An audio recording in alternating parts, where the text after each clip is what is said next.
What's up, guys? Welcome to Net Nimble. In this quick TikTok tutorial, I'll show you how to make TikTok sound longer than 1 minute. First, open the TikTok app and you'll land on the home screen.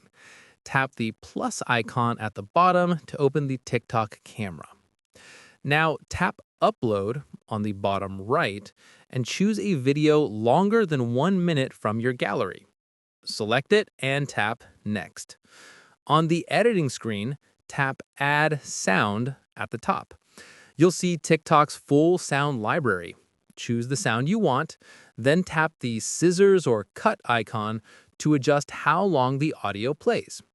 Here, you can align the sound with your entire video, so it plays beyond 1 minute, depending on the video length. Once you're done, tap Done, then tap Next again. Set your caption, hashtags like TikTok sound, hashtag TikTok tips, hashtag TikTok editing, and post your video. And that's it. This is how you make a TikTok sound longer than 1 minute using TikTok's built-in editor.